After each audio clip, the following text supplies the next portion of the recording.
We're listening to the questionnaire. Say that again. You're listening to the questionnaires. I've just started. Right here for your ears, for your eyes. The questionnaire. Get your comic on. How many is that? Polka dot. Man, I don't even know, right? I mean, I know the last one I meant to have this comic up because it's crossing it's Atlantic Casa Grande, which was the past quest, and I couldn't find this issue, and I put issue 9 up, and she's not the artist on that, but she's the artist on this. But that's neither here nor there, ladies and gentlemen. This is the questionnaire. I am the Unknown Factor, aka that Wade Wilson of hip hop, but it ain't about rhymes today. Today it's about pages, because that's what we do over here, right? Right? And I really wonder. That's making me think. Yeah. Let's see if our co-host knows tonight. I don't know if he does or not, man. I have to. You probably don't. If I don't know, I don't know how anyone else would know. But Vladimir, hold off, man. Do you know how many episodes we're at in season 2? A lot.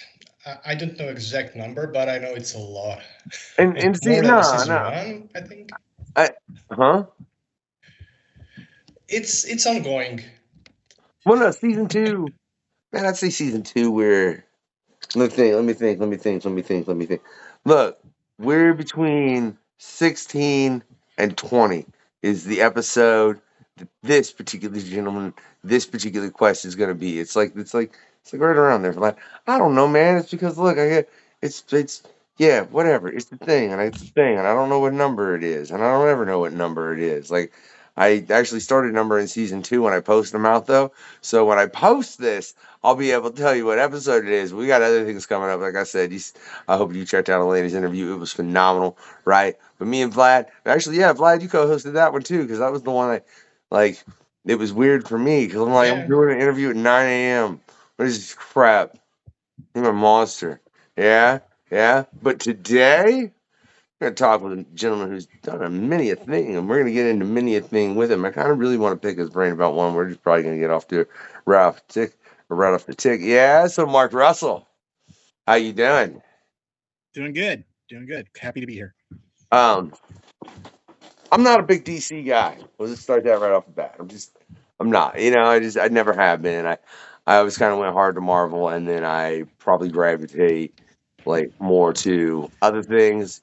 Especially if Marvel hadn't bought Alien and Predator, it definitely would be other things.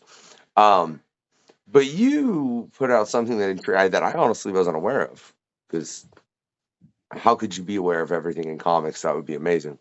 Too much. Yeah, but the Superman Space Age, and now you're doing a Batman Dark Age. So the Space Age with Superman, was that in the future, I take it?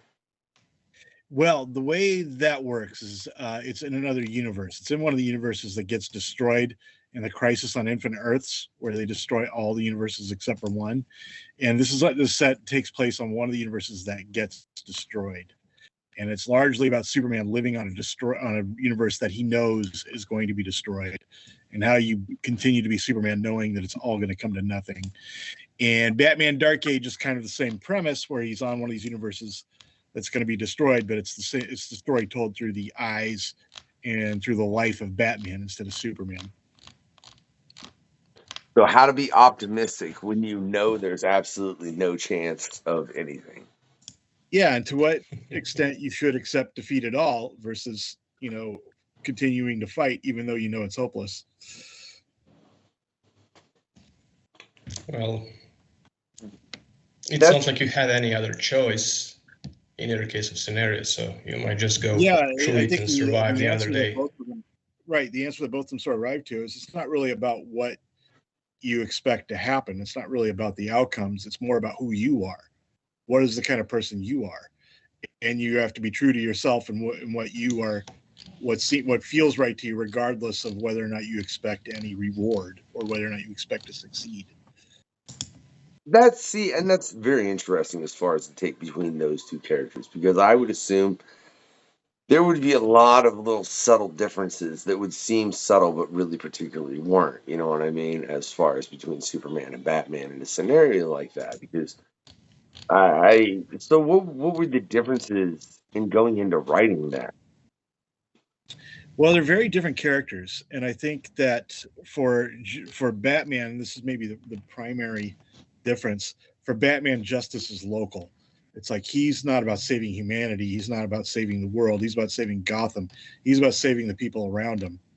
He's about, like, taking care of an orphan on the street, or stopping the crime syndicate in his town. Whereas Superman is thinking more holistically. He's thinking more about, like, the planet and the human race and what is good for humanity. And they're friends, but they're friends, I think, who have this fundamentally different look at life, and who also sort of influence each other. Like, Batman gets Superman to see that it's not just about saving humanity or trying to protect the world like some god. It's about being on the street where people can see you and letting them know that you're there for them, letting the criminals and the villains know that that they're on borrowed time, that you will deal with them. And at the same time, Superman influences Batman, letting him know that the world is bigger than Gotham. And sometimes you can't just be thinking about Gotham. You have to think about the bigger picture, or you have to think about what's good for Gotham in the long run, not necessarily who you're going to, like, go after tonight. I mean, that makes that makes sense. Yeah, it really does with the characters as far as how they are, because I think that has a lot to do with the power base too, though. It's way more easy to think about stopping the asteroid when you can go and literally just stop the asteroid. Like, you don't need to build some elaborate machine to do it. You just go and like, hey, I'll be right back. All right, I got that. I mean, Superman's one of the few people that has the powers to do things like just fly out and stop an asteroid, or to deal with someone like Brainiac. So it makes sense that he would devote his energies to doing those things. Whereas Batman's basically a human being with some gadgets. So it makes more sense that his scale of justice would be smaller.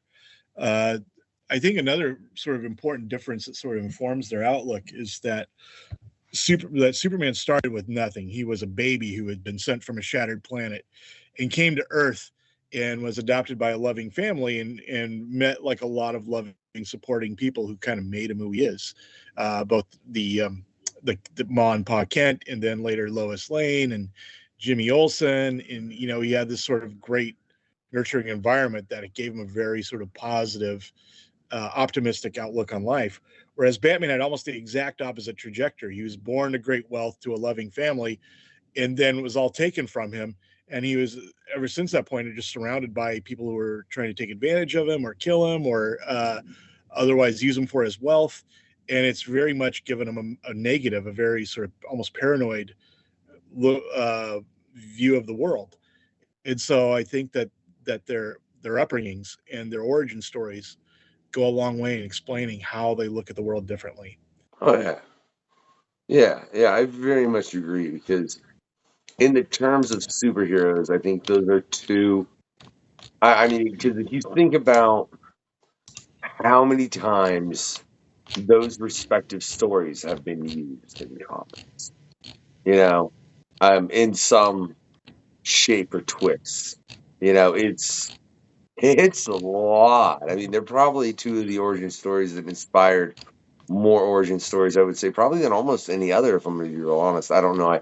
I didn't sit down and look at it all, but I mean, inspiration comes from a place. Not to say that there aren't other characters that took no inspiration from it at all. They took inspiration from other characters from the literature and such. But yeah, and it's funny how much those two story types exist in comics.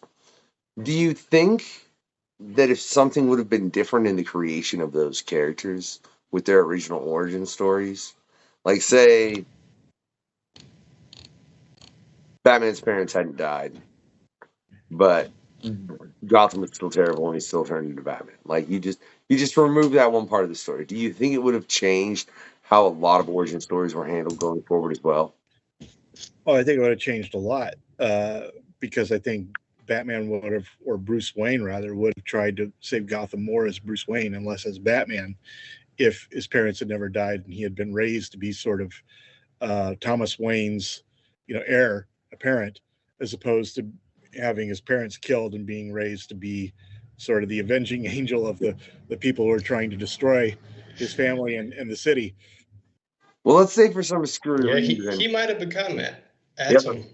That's what I'm saying. Let's say for some screwy reason, like he still goes through all that trading and becomes Batman, but his parents live. Like, I ain't a writer. I ain't trying to explain that story. All right, I'm not. I don't. Right. But I just feel like that would change the entire economy about how a lot of stories were handled because there's so many things. But that is also a classic, just basic revenge because that's really what Batman's story is of the death. In a lot of ways, I think orphans just approach the world in general with a different sort of sense of their place in it.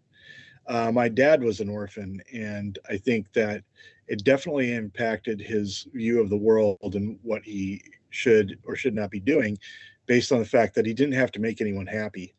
He didn't have, parents who were trying to push him a certain way or to would be disappointed in him if he failed to do something, or they weren't trying to like train him in the way that they had gone. And I think it made his life very different than if he did have parents. And I think the same would be true of Bruce Wayne too. Like his life would have been very different, and he would have probably not only approached the world differently, but he would have been trying to make his parents happy or to emulate them if they had survived. And even if he'd become Batman, I think the way he would have used his power as a Batman would have been less like a vigilante or more selective if he also had to like live life as the son of Thomas and Martha Wayne. I'm just, yeah, that's the way you put that as far as with your father and the fact that it formed him very different, very distinctively. Because I feel like what you said in a very, just in more words, was he didn't care at all what other people thought. He just did whatever he wanted to, essentially. I think when you start with having, the most important fundamental people in your life taken from you, you take bigger swings in life. You take bigger chances. You're not afraid to leave or to do something that most people would not do if for no other reason than because they don't want to disappoint mom. Well, and there's a lot of like subconscious programming that we inherit from our parents, because you always have like one shoulder is dad, one shoulder is mom, and like no matter how old you are, like we're basically born, cult members. We're basically cult members, and our parents are the cult leaders, and whether we realize it or not. And it takes a while. I mean, as adults, it takes a while to like sort of gain your independence to emerge from that shadow. But to have to do that as a kid because your parents have been killed or they're otherwise taken from you, it sets you on a very different trajectory. It's like if a ship turns 3 degrees at the beginning of its journey, it's going to end up in a very, very different place than if it changes its course by 3 degrees halfway through its journey. It just intrigues me because it makes me think of, man, so that's why, and there's just so many superheroes that is part of their origin story. I mean, you could name, it makes sense for that. That would be the origin story. One, it gives the character automatic motivation, and two, it explains why they're willing to take such bigger chances than the rest of us. I just never thought of that aspect of it more than anything else, Also, if we look at the creation of those stories and heroes, the time frame when they were made, it was like Great Depression, the 30s, so they were also kind of born out of necessity for people to like gain hope and some positivity, because back like 100 years ago there was no television, radio, internet, or anything of this. So basically you got entertainment from newspapers, so all you gotta learn was from newspapers. I think one of the valuable things of superheroes in general is that they've always been this sort of thought experiment about what you would use to fix what is tearing society apart. In World War II, obviously, they were used as sort of proxies for the fight against fascism. But even before that, in the Great Depression, they were sort of like used as like, well, when the country was coming apart at the seams because there was no real law and order, and there were all these bank robberies, and people didn't have any hope, or they were out of work. It's like, well, what would it mean to have somebody to sort of fill in that blank? What would it mean to have sort of a billionaire who cared about us, or someone who would dress up in a costume at night and go out and like beat up the organized crime that are shaking down the mom and pop shops and the that are running the city behind the scenes. What would it be like if there was somebody to like get rid of the mob and their control of like the liquor and the underground economy? I mean, I think that helps actually, and which is why the reason these archetypes work 100 years after. I mean, they worked like for the past 2,000 years, but in different sorts. But yeah, I think one of the reasons why now we why can see them. Superman became so important was because, you know, in the post-war era when America was kind of this massive superpower for the first time, that was, I think, a big question in everybody's mind is, well, now that you've got this massive amount of power, what is the correct way to use it? This is something we weren't really used to. And it's like, well, how do you wield power wisely, or how do you wield power, you know, in a just way, which I think was a big question in the zeitgeist, in the collective subconscious. And Superman gave people an outlet through which to sort of come up with answers for that. I think it's interesting you're going from that, and then you're going to jump into X Factor, right? Coming out of the fall effect. And I've always enjoyed X Factor. Man, it annoys me. I've seen a post about this and then I didn't have it pulled up. But yeah, no. The team you're assembling, that's intriguing. Yeah. Part of it is not up, you know, part of it was not up to me. Part of it is Okay. like That's what I wanted to know. Right there. yeah, part of it I was wanted to know what you got to pick and what you didn't. the mutants that were available. But I felt like if there was a mutant, or if there was something I needed for the team that wasn't available, they allowed me just to create a new mutant. So that was really cool. I got to create a couple members of the team just out of whole cloth. So there's going to be a couple new mutants you've never seen before, and then some of the favorites that you have created that you do know that I am putting on the team. They're there for specific reasons to tell the story of their relationships, and also about what life is like for them, or how their worldview has changed after the Hold fall on, of Mark. Krakoa. Good night, sir. Huh? Get to bed. Give me 1 sec, Mark. I swear, it's boys. Yeah, take your time. Okay, we'll continue. Yeah, like I said, anyway, I look forward to see the new run, because I think that's exciting, how you guys are going to take it and shape it, and it's always interesting, you know, with the mutants and everything, especially the storylines, and you know how you're going to team up, and how they're, you know, looked on a different level, kind of like, you know, that if you make a parallel, like, you know, from Zack Snyder's Superman, where he was treated as an alien, like how these mutants are also treated. So that's an interesting always to see. Yeah, one of the sort of angles I wanted to talk about with X Factor is sort of how racial prejudice works, especially in America, where we had this unique sort of dichotomy where there was definitely a lot of racial prejudice against minorities, but at the same time, they were also our biggest stars. It's like, you know, there was a lot of white supremacy and a lot of like discrimination against black people. At the same time, James Brown was the #1 star in the country. So I wanted to talk about that, about how the sort of schizophrenia that allows you to accept people so long as they are entertaining to you, or what that does to somebody to think that the price of acceptance is them being entertaining or useful to you in some way.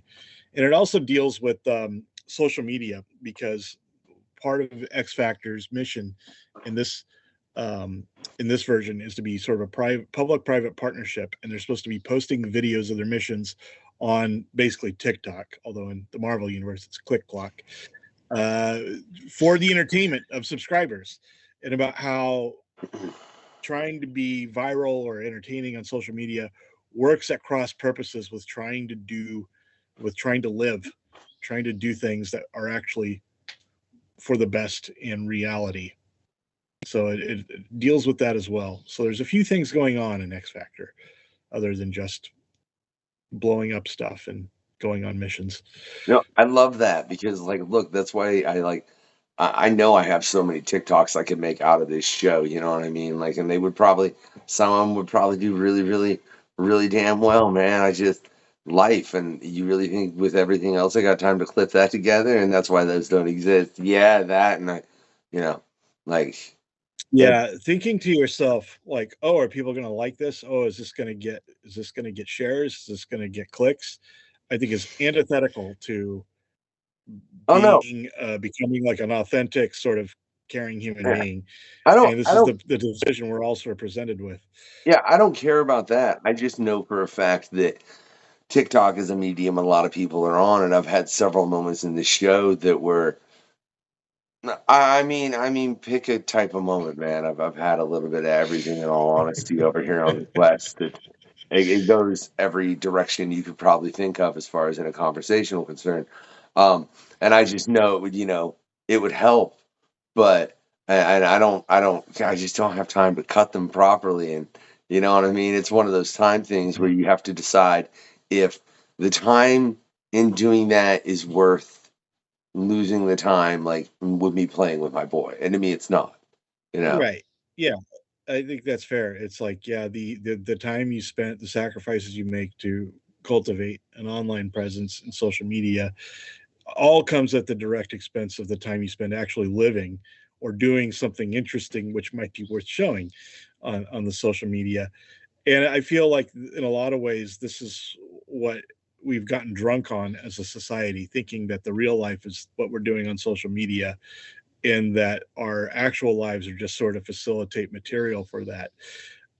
My hope is that we will sober up and realize that that social media is a lot like alcohol, where it's like, yeah, it's great if you just have one or two a Yeah, night. yeah, it totally is. But real quick, I got to make Keep a it a quick little, edit. Oh my God, my boy. Yeah. yeah. Good night, son. But otherwise, it's just something you got to keep within the proper context of your life, as opposed to Like with everything, yeah. moderation. Yeah, yeah. It's really just the latest, I think, in a long series of things like the gin craze in the 18th century threatened to destroy London because Londoners had never been exposed to hard alcohol, to like liquor. And when they did, they just, they drank enormous quantities. But eventually they figured out that like gin, unlike beer or wine, you drink in like shots, not in pints or cups. And once they did, they were able to sort of like coexist with it. And I hope that that's what we do with social media, that we learn to drink it in shots and not in pints.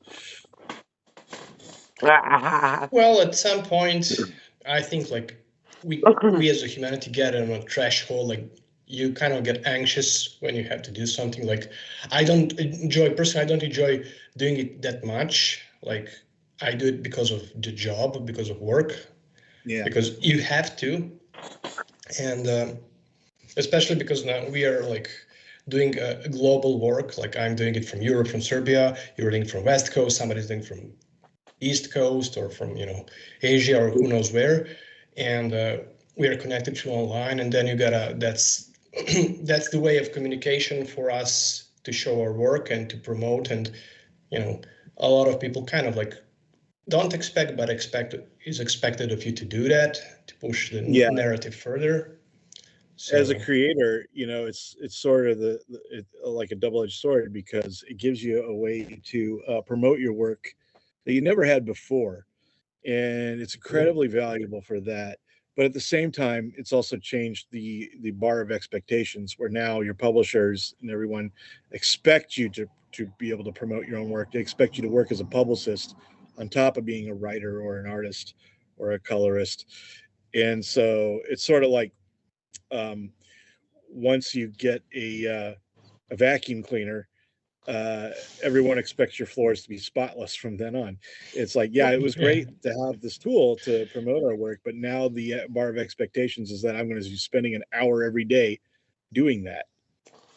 I did, man. It's a look. We just had Fabian on a while ago, um, and you just, I mean, you bring him up or I bring him up specifically because I swear I wish I'd have thought of a question that you just made pop in my head as far as like, because when he started, there wasn't all this crap. People weren't pushing things on social media like that. Compared to the difference now, I'm pretty positive just having Fabian on twice and being able to chat with him like I have, that if he was like, oh no, if he posts anything on social media besides the books he's writing, I'd be bloody well amazed. That's just because it's Fabian. I'd have to go look at his social media, but yeah, I can't think. Anytime I've seen something of his that was promotion, it was his book specifically. It wasn't anything from any publisher he was doing. But I do wonder how much, because I never thought about that, man. It really did change it to where everyone to a certain degree was their own publicist. I do think, I mean, that helps when you're dealing as far as doing it independently. But it is odd to think how it's looked at like that now when, I don't know, 20, 30 years ago, we'll say, maybe 25 years ago, good 25 years ago, there was absolutely none of that.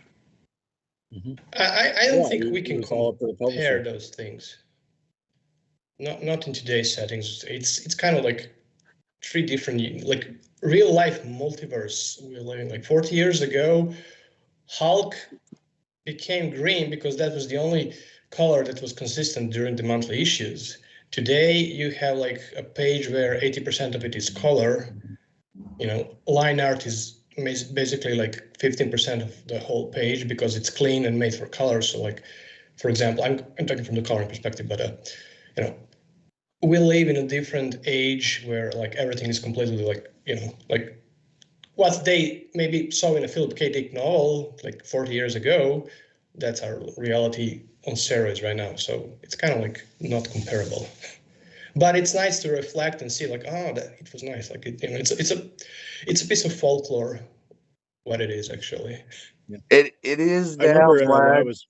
Go ahead. No, go ahead, Mark. That's all I had to say. Because I was it just is gonna now. say, I remember when I was 4 years old. I made my bed for the first time, and I was so proud because it's like, oh, I did this. I made my bed, and no one taught me how. I just figured it out, and I did it. And I was so proud. I went and show my parents, and their first reaction was like, "Well, good. Now you can do that from now on." And then it sort of occurred to me, like, "Oh, did I just fuck myself? This was this." And of course, I use a terminology when I was 4 years old, but yeah, I feel like in a lot of ways that's sort of my feeling about social media. It's like when I first started, I was kind of proud, like, oh, I created this presence, and I'm getting out there and talking directly to fans, promoting my work. And now every publisher's like, oh, good, you can do that from now on. Yeah, well, you're the writer, so yeah. I mean, you should be able to quit. Come on, man. Yeah, Vlad makes a point. You're a writer. Come on, you can come up with responses to everything, can't you? I try not to write for free anymore, though. Well, I will say though, I'm curious with what you're doing with X Factor with the team you've introduced. Have you caught any flack already? I mean, I wouldn't say flack, but there are sort of rumblings, like people like, what's with this cast of characters, or you'd better, this is my favorite character, you better not screw it up. And I know that these people are probably not going to be very happy with anything I do, but it's not anything that I am not used to. Every time you work with, especially with Marvel characters, there is always a very unhappy contingent, regardless of what you do. So you might as well just tell the story you want to tell, because no matter what you do, you're going to make someone unhappy. You would say you see that. I don't think that's avoidable when you're doing the characters that are like, high end, such as Marvel, DC, or any kind of other huge franchise like Star Trek or Star Wars or something like that. Yeah, writing in the Marvel universe is as close as you'll ever come to being the president. It's like no matter what you do, half the country hates you.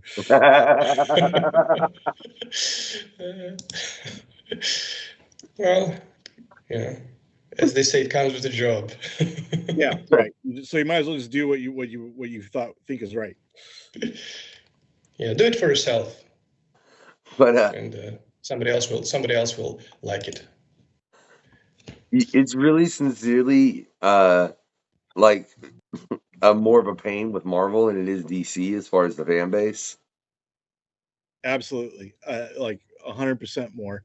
I don't know why that is, but yeah, the Marvel fan base is a lot more vocal, and I think a lot more they're a lot more invested in specific characters, whereas I think the DC fan base is more about the universe, and they're open to like different takes on the storytelling.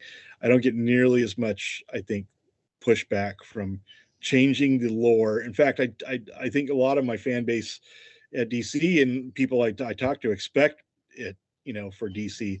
Whereas in Marvel, it's like you'd better not. It's like there'll be a brick thrown through your window if Oh you my God. do what I think you're gonna do. Yeah, DC had much more reboots than Marvel, so they kind of like prepare it's a the reboot. audiences. I think that's really the key is that DC is like much more of a reboot oriented sort of universe. So people sort of expect it and look forward to it. Whereas Marvel's much more about like, God damn it, I've read 2,000 issues of this. And if you if you change, my understanding of this 1%, I'm going to kill you. That's what I like Star Wars universe, because they don't do reboots. They're just like, okay, we need new. Okay, well, here's a new timeline. Like, let's add another 100 years. So let's go old Republic, even older Republic. Let's go to between and that's fine. Kind of like tie it down. Yeah. People are also very invested, obviously, in the Star Wars universe, but have the same problem because you don't have to necessarily continually mess with the continuity. You can jump forward or backward in time. Yeah, but you still, I don't know. I feel like you get a more rabid fan base there than you would at Marvel, maybe. There's a lot of toxic Star Wars fans, although it mostly revolves around representation and like sort of the cultural battle around quote unquote wokeness, not so much around changing canon. Whereas I think a lot of the Marvel people actually, they're not trying to be racist or anything. They just care so much about this particular character they want to remain exactly as they are used to it. Yeah. Fair enough. I mean, if that's it's an intriguing take, but I honestly think that you're probably more than right just from everything that I've seen. Now, mind you, I'm not a big scroller. I don't scroll the look, and it's terrible because Mark, I'm telling you right now, I should scroll the social medias more and find guests I've got coming up, guests I had on, and be like, hey, they're doing this. Go check out when they were on the show and this and that because I know, but I don't know. Part of me was I've never been a scroller. Like I've never gotten into that part of the dopamine of a phone and just let me, unless I'm just watching stupid funny videos on YouTube, I'll do that while I'm out of the force smoking. I'll say that. And that's only sometimes. Sometimes that's when I actually take the time to promote because I'm like, I shouldn't be dumbass scrolling. I should be like, no, promoting it's all good. the crap it's good that I to get. not have the drive to scroll because it will, it's like going into a trance. It will take a lot of your time. It's kind of Then I depressing. think it mediocrifies your expectations because most of what's on there is kind of garbage. So I think it's kind of in a lot of ways the same thing as what we did in the days before streaming services, where you're just flipping channels, watching on cable TV, watching like 5 seconds of Animal Planet before watching 5 seconds of Golden Girls, for watching 5 seconds of Highway to Heaven before watching 5 seconds of whatever. I was always a DVD guy. Or VHS or whatever, man. I liked my films. Maybe that's why I don't have the tolerance for scrolling because I didn't flip channels much either. I was more like, hey, let's watch this cool movie, Yeah, that's cool. That's good. Because I think, fundamentally what we've evolved to do as human beings is to tell stories around the fireplace, around the campfire. That's basically, I think, what the most fundamental part of human nature that separates us from other animals. In fact, most mammals sleep 16 hours a day and are awake 8 hours a day because that's the amount of time they need to sort of forage and mate and do the things consistent with their survival. With human beings, it's flipped. We're awake 16 hours and we sleep 8 hours a day. And the reason a lot of scientists believe that that's the case is because there was such an advantage, such a survival advantage to being able to sit around a campfire at night and tell stories and sort of connect and bond with our fellow human beings, that evolutionarily it was worth sacrificing that 8 hours of sleep and taking the risk of like staying up another 8 hours and burning calories, because it was so much more important to like sort of connect around the campfire. And I feel like long form storytelling, like comics and movies, and they allow us to do that. They allow us to sort of connect through our abstract consciousness the way we used to as hunter gatherers, the way we've evolved to do. In scrolling and sort of really like temporary, so like TikTok videos and stuff, sort of destroy our capacity to do that. That it does. That it does. I mean, look, Mark, I can't do nothing but agree with you in that regard. I mean, literally, there are Harvard studies that showed that social media is technically terrible for your brain, especially, I mean, the more and more you consume of it, it's just literally bad for you. You know, I mean, it's not, and this isn't just me like Yeah. blah blah blah. Like, people with brains far beyond mine have studied this and said as much. You know, so I don't know. I think it's terrible that we as a society have went to that point. Do you think there's something that could ever happen that would switch us back and make us understand that the long form storytelling is better than what we're getting? Because obviously the reason all of this works, as far as the scrolling and all of that and all of the short form, is because you're getting kicks of dopamine on a quicker basis. That's exactly what exactly it why is. it works. Yeah, it's Because just people are getting, it's like playing a slot machine Yeah. in a casino.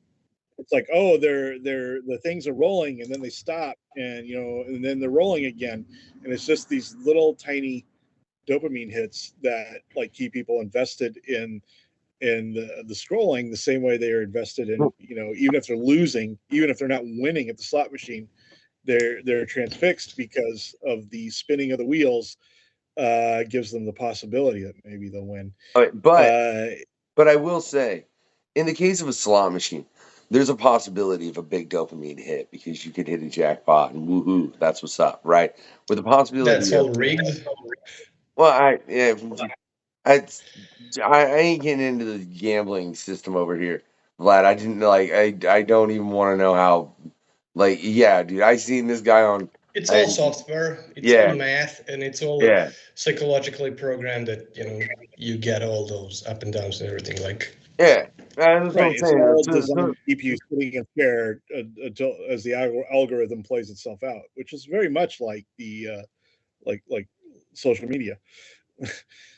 See, but that's But what I'm I saying. You feel never like get that big dopamine hit. And I think, for me personally, anyways, when I'm doing something, like when I'm reading something that's long form, regardless of whether it's a ongoing comic, a miniseries, I'm watching a movie, something like that, to where you have to put yourself more into it to be able to get out of it. I find that it's a better dopamine hit, in my opinion, because it's something that took more of my brain to actually get to that. So I feel like, and this is just my personal opinion, those little ones, I don't know, man. They just never did that much for me. I think is what I'm really getting to.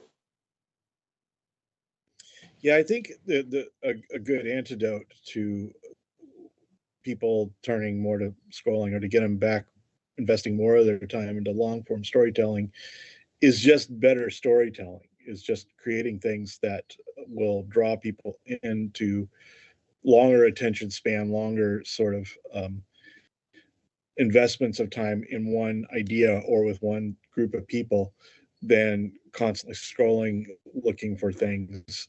And I feel like a lot of what the Hollywood and the streaming companies and the corporate environment surrounding entertainment has evolved to do is antithetical to quality long form storytelling. Because they've discovered that they can make more money writing off losses, writing off getting tax breaks for movies instead of releasing them, or not making their best series available on their streaming services because they cost more to like pay all the actors and writers associated with them.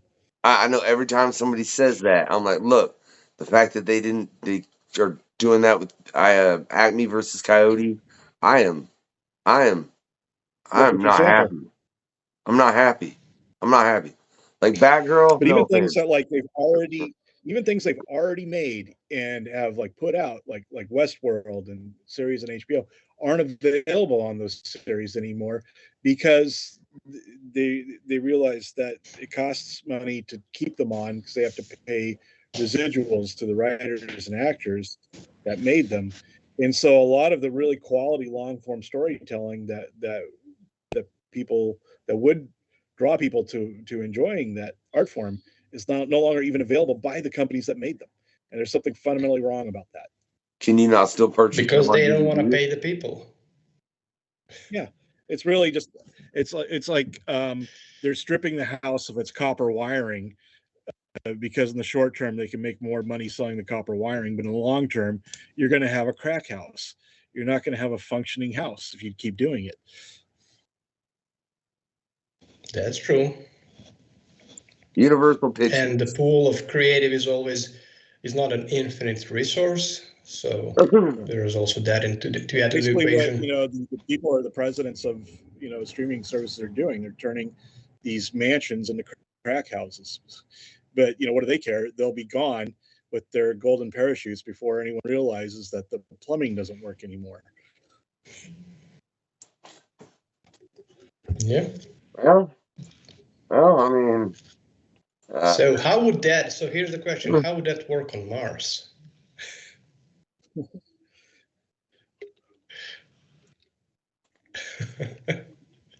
Well, hopefully on Mars you won't have the same ownership model. Hopefully, there's always this period where people are on a new.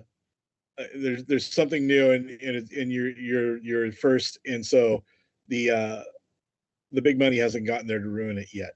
But eventually they'll show up and destroy everything. I feel like that's kind of what allowed like the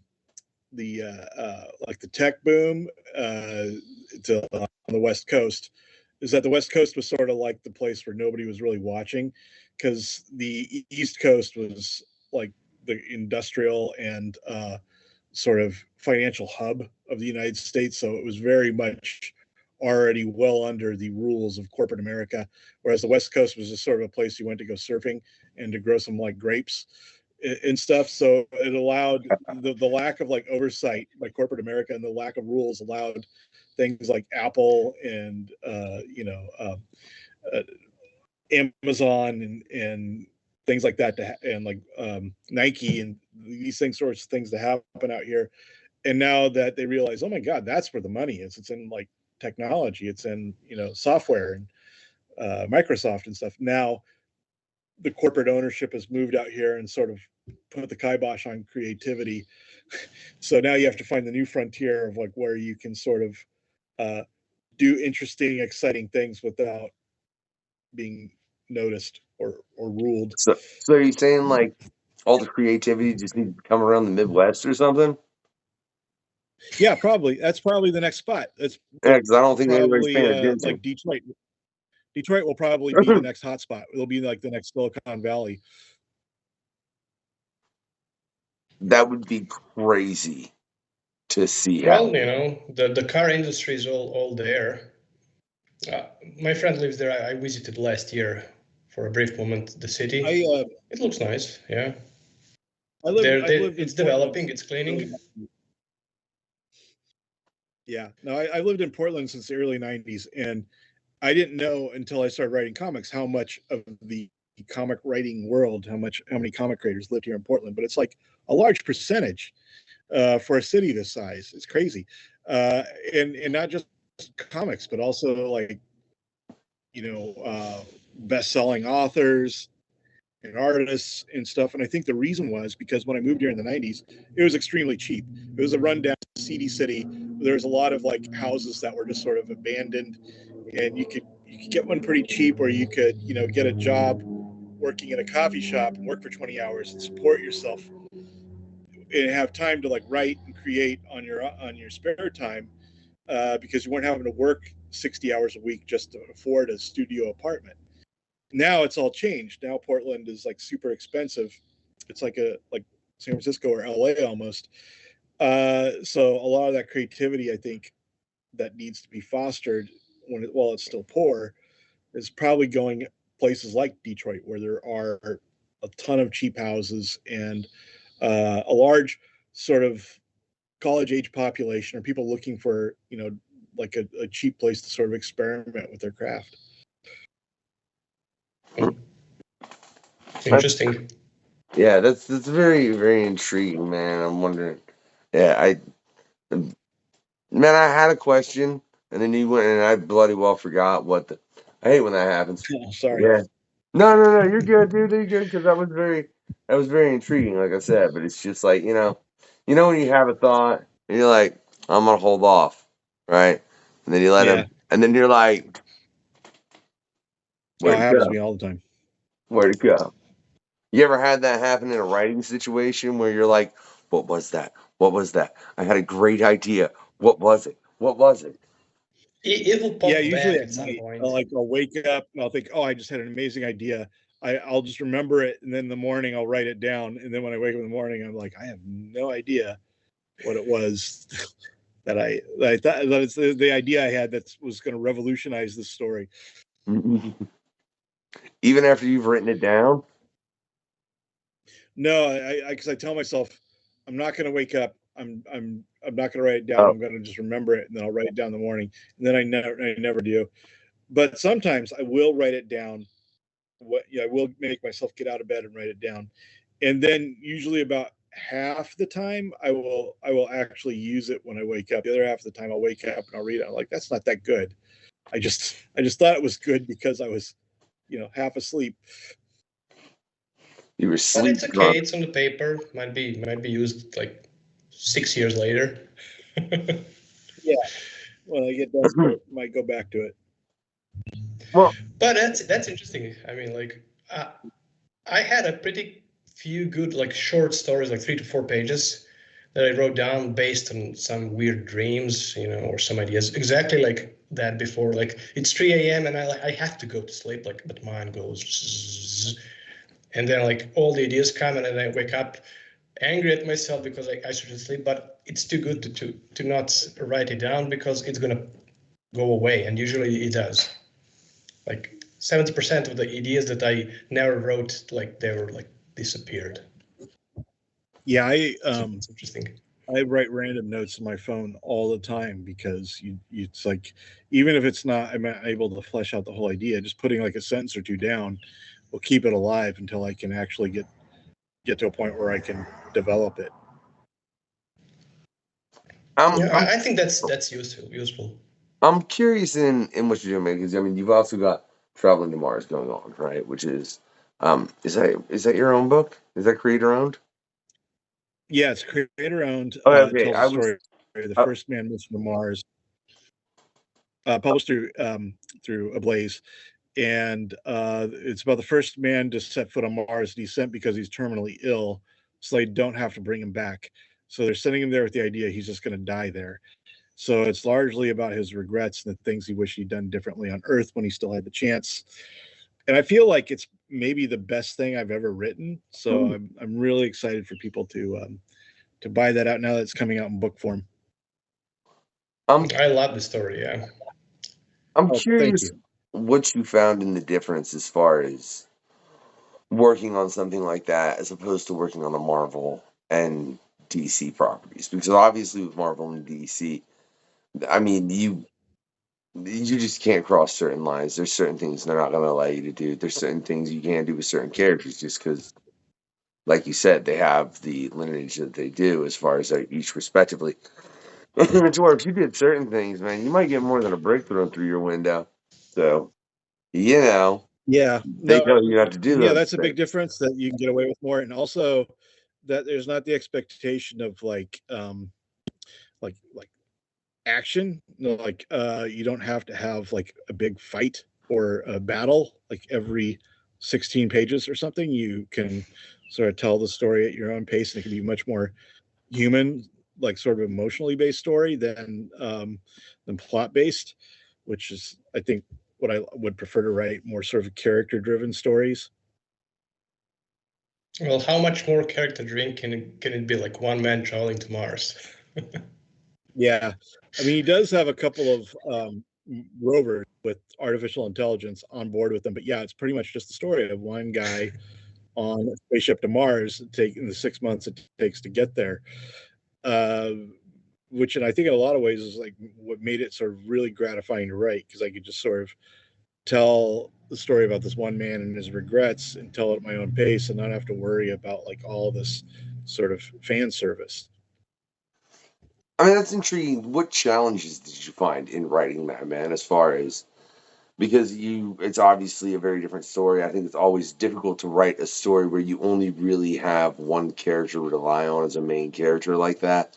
I can think of very few films that have ever done it well. The main one that comes to mind, in all honesty, is Buried with Ryan Reynolds, because that was, I don't know if y'all have seen it, but that is a great one-man show as far as the film.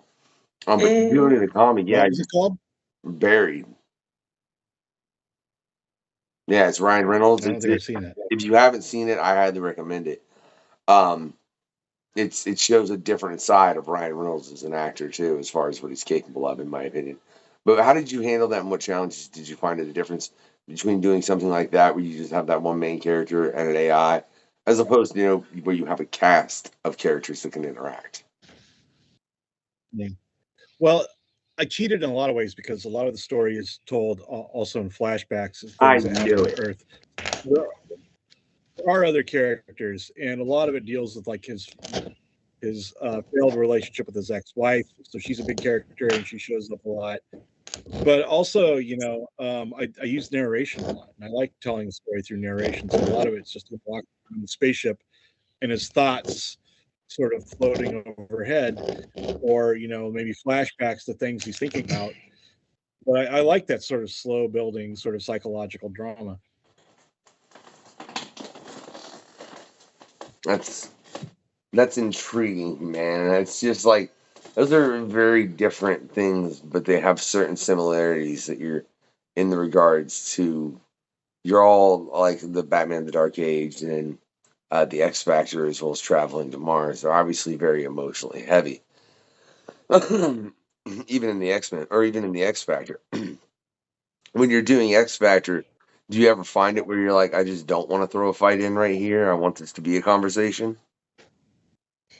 Yeah, in fact, I feel like X Factor is mostly conversations and mostly sort of characters sort of talking to each other or trying to help each other. There's the fighting is really kind of only there for when that fails. What'd you think And about? also the missions that they're forced to go on whether they want to or not.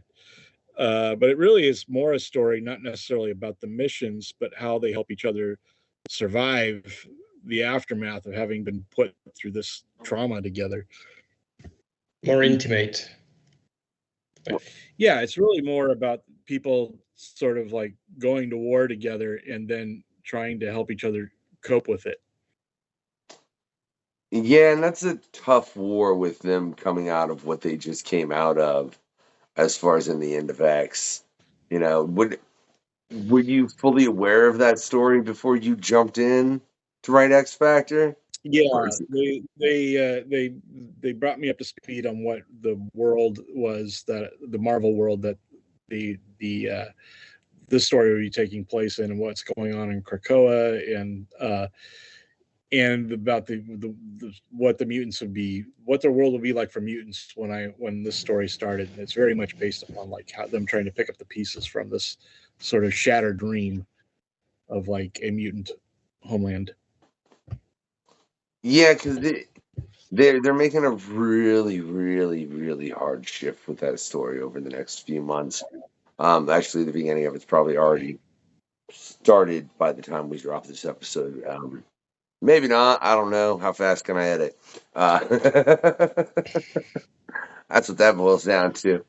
Do you find it different as far as in handling that, though? That's something else I've heard about creator owned as opposed to working with the big two. It's like when you do that, you're just turning in a script and you really don't know a whole lot of the process beyond that. But then when you're working on traveling to Yeah, Mars, you've got way yeah, more of a it's basic very routine. it's very different when you are writing something that you're in complete control of than something that's fitting into an existing universe with a lot of moving parts. Well, what do you find in the difference as far as just dealing with the creative team on the book? Like, do you feel like you interact more with the creative team when it's creator-owned booked, or are you interacting a lot like with your artists and such when you're working over Marvel and DC? Well, I interact with the creative team a lot, regardless, but you interact, I think, more with the editors, the editorial team, when you are writing something that exists in the big two or exists in an already existing universe, because they're giving you a lot of feedback about, like, you can't do this because this is happening over there, or this character was seen in this, at the same time over this part of the world, so it can't be in your part of the world. So it is very much a collaboration with the editorial team when you're trying to wedge your way into a large multi-series story. You ever really butted heads?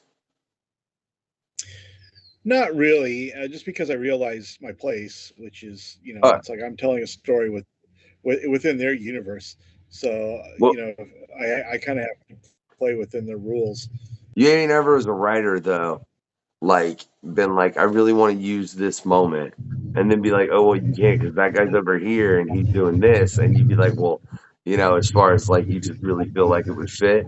Like how far essentially would you take it as a writer? Is there a moment where like, okay, and do you feel like that's different depending upon the editor that you're working with? Yeah, well, definitely different editors, I think, will give you more leeway or will come up with have different sorts of issues with your work. But generally, there's always a workaround. Like if you can't use a certain character, you can always make one up that's kind of similar, or you can. It's like if this doesn't work for this issue, you can always put it off to the next issue. So there are definitely workarounds. You just have to be more aware of them. I think if you're going to work in a big two or established universe, you have to be more sort of savvy to the workarounds that you're going to have to like use because you're going to be told no more.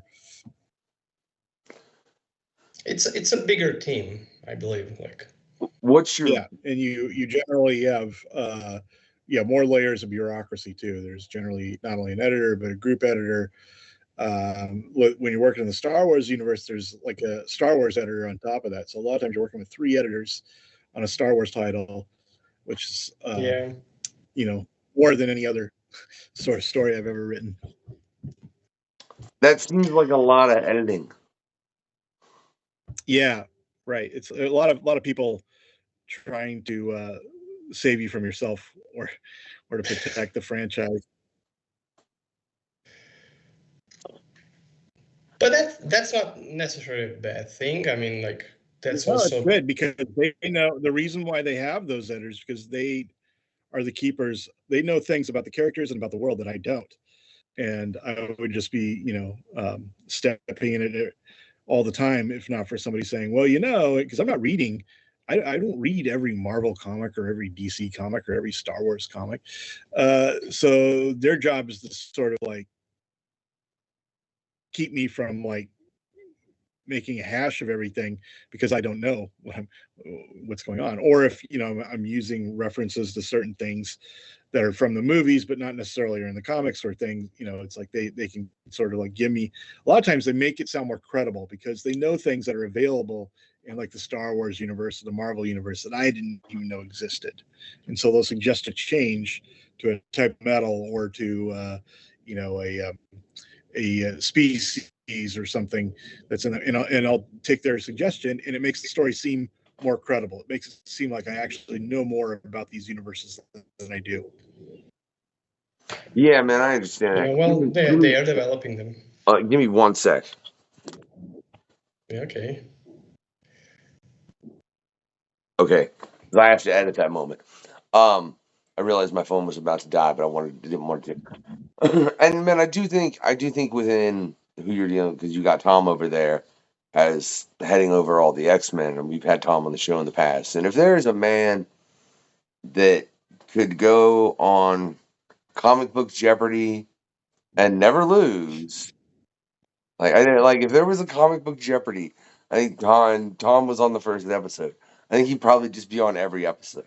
I don't think he'd just perpetually be there, you know, because his depth of knowledge on so many different things comic book related is slightly dumbfounding, in my opinion. I'm like, Yeah, there are certainly people, and Tom is one of them, where I'm just like, I can't believe they know as much as they do about this universe. It's almost Talmudic, you know. It's like these are scholars who've studied ancient scrolls for thousands of years, and I don't, you know. So it's like, yeah, when you get the access to that sort of expertise as a writer, the best thing to do is not view them as like enemies or as people who are trying to ruin your party, but view them as like, these are the priesthood. These are the people that know the things I don't, and to rely upon them. that's Also, I would add, when working on a licensing title, you're more like working in the service of telling that story to the audience, to the fans, and you kind of find yourself as a fan as well in that story. But primarily, you're doing that for the people who are going to buy that comic book, opposed to a create your own story where you go down and you like blueprint everything. Okay, why are we going to do this like that way? Or like when we worked on that box, when I back and forth, you know, what I think about this, what I think about that, when I worked on color and you were giving the directions, and when we worked on that part, like, I think that's also important thing, and that also can like save us creatives from a lot of future problems. That's how I always saw it. Like, you know, you don't know who's going to see that if it's a licensed property. For example, I don't know, if I work on a comic book which was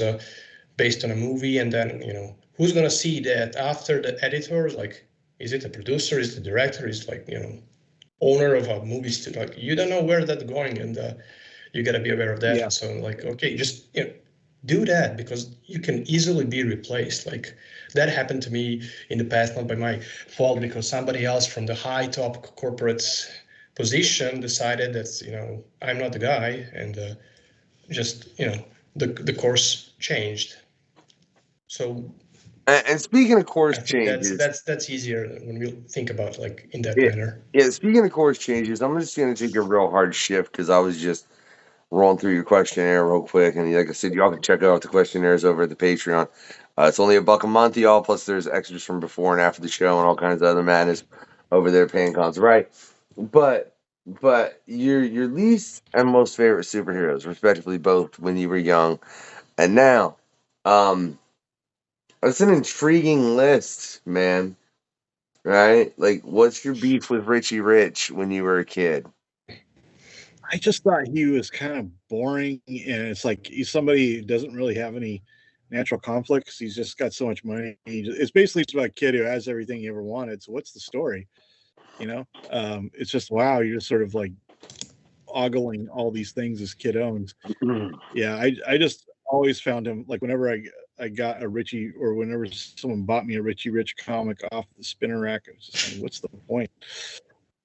Okay. You know what I really like, though? It's surprised when I was a kid, like, if you let me pick a comic off the spinner rack, if they had one, like, a lot of times it would be Mighty Mouse, which I don't know why, but I really like the idea of a tiny mouse like having the powers of like a Superman.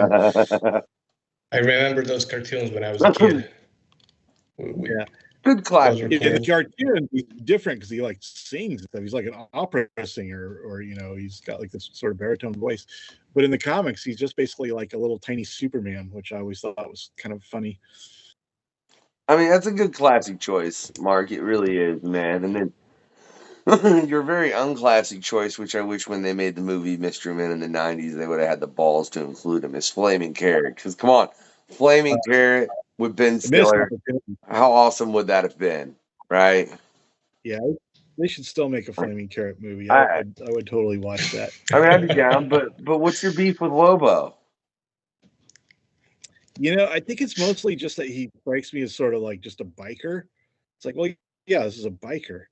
And I feel like this is like sort of, you know, it was sort of edgy for the 90s, But now he just kind of feels like it's just sort of a jerk. And I don't know. I just find him really, and I think, you know, a lot of people really love that character and he gets a lot of respect. And I just, and I've read like some Lobo, I just don't get it. It's just not for me. I All think right. it's kind of like a beat. I like Lobo. The Well, a 90s, lot of people the do, Simon and Beasley and version. nothing against them. But I think, you know, it's one of those things where it's like people like, oh, you gotta read this Lobo or something. And I read it and I'm just like, I don't Maybe it was understand the kind of appeal. like a satirical on a steroids, maybe too much. Maybe that can kind of like be like he's too beefy, but they kind of did that on purpose. But I kind of always like imagine him like he's the like the only character in DC that like he's part of the DC, but he doesn't have to be part of the DC. Like everything that happens in the sheriff, like he can be like just a bystander doing his own stuff, like mayhem, and just come on randomly. But DC want him, but he doesn't want to be, but he can, and that's kind of like a unique position for him as a character. So basically, he could be the character who gives some totally awkward and totally different kind of perspective on social commentary of what is happening in the world, like in the most bizarre way, with some weird comedy and abstract art. So I can understand that. That's actually the most appealing thing for me about the Lobo. And okay, well, you know, the design from the 90s is kind of like red, you know, the biker stuff and all that, like hey metal, Motorhead. Yeah, I think like, maybe that's a big part of the antipathy I feel towards Lobo. I just think that biker chic is really just sort of not cool at all. And I feel like it's somebody trying to be cool. Like if you told a 12-year-old to dress like a cool guy, they might try to dress like Lobo, which, you know, maybe is its own sort of like Fang. Maybe that's a joke. But it just sort of like, I don't know, just not for me. I think he would be like a perfect, more like the sort of thing I would actually think is cool. I think he would be a perfect character, for example, to tell, you know, to give a social commentary on a new age, you know, like philosophy and all of that, like, you know, spirituality, you know, like Lobo going opposite direction. I think there's a lot of interesting stories that you could do with Lobo if they would give you the leeway to do certain things with the character. But I think you still have to keep in mind that that's a character that's existed for a long time, and yeah, he killed his race, and you know, so I mean, I think there's a real interest. I think the most interesting Lobo story I ever seen though was the JLA versus Suicide Squad, where Batman straight blew his head up, and then he ended up joining one of the Justice Leagues. I think it might have been the Justice. I don't remember, but it was Batman like straight blew his head up because somebody was controlling. He's like, "Look, I did that because I knew you would regenerate," and he's like, "Fine," and then ends up joining a team with Batman. And I think that's a really funny moment where you can see with Lobo where it's like he's kind of demented, you know, but then he was like, and you'd think if you blow somebody's head up, they're gonna end up, you know, beating you senseless if they're capable of it. But he was logical enough to be like, "Okay, Bats, I'm with you," you know, in that moment because he understood. I think he's one of those characters that's just odd, but I do understand how characters like that can throw certain people off. I think certain characters in comic books. I think most characters in comic books, it depends upon what psychological damage you have incurred. And I only state this like if you're 30 or 40 reading comic books, man, you've incurred some kind of psychological damage because you live on Earth and you're 30 or 40. And I think a lot of that will reflect upon the characters that you are truly a fan of within the comic book realm. Yeah, that's probably true. They're all probably in some way reflections. Why is your head not on fire? Yeah. Yeah. Now, I want to know, Mark, why is your head not on fire? Interesting question. You said like in the questionnaire that if it was a real universe, you would live in a Star Trek universe. How would he apply Prime Directive from Star Trek if it was like a, you know, normal thing? Because he said he would live as a normal person in a Star Trek universe. Like, say I went to a planet and the planet there, instead of shaking hands, they punched people in the face or whatever. I would think I would realize that is abhorrent as I find their practices on this planet, I'm not really going to change anything in the 15 minutes I'm going to be here. So I would maybe let them know that this is very abhorrent in our culture, and this is why. This is why you, if you ever wanted to join the Federation, you're probably going to have to solve this punching people in the head problem you seem to have. But I wouldn't like try to like run their society from somebody who's been there for 15 minutes from the standpoint of a newcomer. I would basically just let them know how they are being viewed and then split. Fair enough. Fair enough. Fair enough. Yeah. Yeah. So check it. Good Look, enough, yeah. Mark, it's been a pleasure, man. I hope we get you back on a PanCon in the future, man. Get into a couple more things, right? I hope everybody's checking out the links. I'm very curious as to how you're going to handle that X Factor team, man. As someone that's read an X-Men for a long time, and like the Krakoa era, I'm not going to lie, I missed the beginning of it, tried to jump into the middle, and I was like, this is really bloody confusing. There's part of me that wants to pick up a couple books, and yours is definitely looking at what I'm looking at, because I always like the X Factor team. And I think that's an interesting comment. Like X Factor and X Force within the X-Men for some reason were always my favorite. I was always on the sidelines over here, man. I didn't really like. I like the X-Men. Don't get me wrong, but I was always more about those teams. So it's a very interesting team, and I'm very curious to see, the characters that you've gotten a chance to create within that universe as well, right? So for all y'all out there, like I said, check the links in the description, man. Make sure you check out Mark's work, as well as you can get all kinds of stuff for the questionnaire, get all the Patreon, all that, right? Right. But I want to let you know, right, before we go, if you've enjoyed this quest with Mark Russell, what I want you to do is send him a billionaire superhero. Look, that one, look, Mark, that one's a little too mythical. It's a little too mythical. I don't think anybody is ever gonna find you a billionaire superhero. So just make it a unicorn, y'all. It'll be way easier to find, right? So send him a nice unicorn, right, with some stilts. And apparently Mark has no favorite food, so I'm just gonna go with. Are you vegan, Mark? No. Okay, so just a bunch of really nice steaks. Just send those. We'll just go with that. Oh, that sounds perfect. All right. See. I figured. I figured the steaks would. Yeah. So unicorn. Yeah, and a bunch of $5,000 or $100,000, not $5,000. He'd probably appreciate a couple of bags with $5,000 in it too. If we're gonna be real honest, I think anyone would. But that's neither here nor there, right? Right now, if for some reason you haven't enjoyed this quest with Mark Russell, firstly, why'd you make it to this point? Why are you still watching? Why did you not turn it off a while ago, right? But beyond that, if you really just wanted to find out how to torture him, I mean, you could have just fast forwarded to this point, I guess, right? But what I want you to do is send the ghosts of children. That's terrifying as hell, right? Right? Just the ghosts of children smelling of burnt popcorn from the microwave, because it's the worst thing I can think of. With a little microwave fish scent on top, right? To make him sit and endlessly on repeat watch Hook again and again and again and again.